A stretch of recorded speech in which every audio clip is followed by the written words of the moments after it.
Voando nas Rías Baixas celebrará a súa segunda edición ao longo do 2019 para promover os recursos naturais da provincia de Pontevedra, así como para apostar por un desenvolvemento turístico e económico sostible en zonas de alto valor ecolóxico.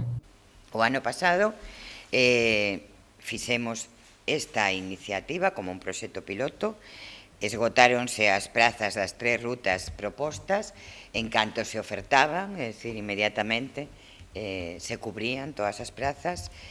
E por eso este ano, dende Turismo Rías Baixas, que dirixe o delegado de área de turismo, Santos Héctor, decidimos aumentar a oferta e este ano organizar en lugar de 3 rutas, 5 rutas. Tamén, de novo, van a ser gratuitas. A iniciativa, impulsada pola Deputación en colaboración con SEO BirdLife, enmárcase no seo das propostas lanzadas ao abeiro do Plan Estratégico de Turismo para internacionalizar e desestacionalizar o destino provincia de Pontevedra. Neste eido, o plan formulaba a necesidade de diversificar o turismo na provincia de Pontevedra, ao tempo que facía unha especial fincapé na sensibilización da cidadanía local sobre a preservación deses espacios naturais protegidos. A máis, non podemos esquecer que o turismo ornitolóxico, no que se enmarca Voando nas Rías Baixas, é unha actividade que desestacionaliza e esperta un grande interés, sobre todo entre o público anglosaxón e o centroeuropeo. Debido ao éxito da edición pasada na que se esgotaron as prazas para participar, este ano haberá 2 rutas máis.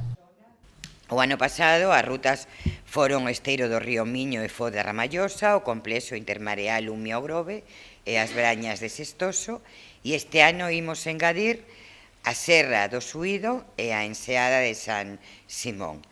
Todas elas son zoas de alto valor ecolóxico que na súa maioría contan con figuras de protección tan importantes como a Rede Natura 2000. Son paraxes, estos primeiros que faremos agora en inverno son paraxes costeiros, tamén con playas estupendas, e a xente normalmente os relaciona únicamente con eso, co sol e playa. E a nosa finalidade tamén é enseñar esos outros valores que teñen, que son valores fundamentais a ter en conta e conservar. O coordinador de SEO BirdLife na provincia de Pontevedra destacou o turismo ornitolóxico como un excelente reclamo para iniciar a xente no goce da natureza. É un grupo faunístico ideal para iniciar a xente no disfrute da natureza.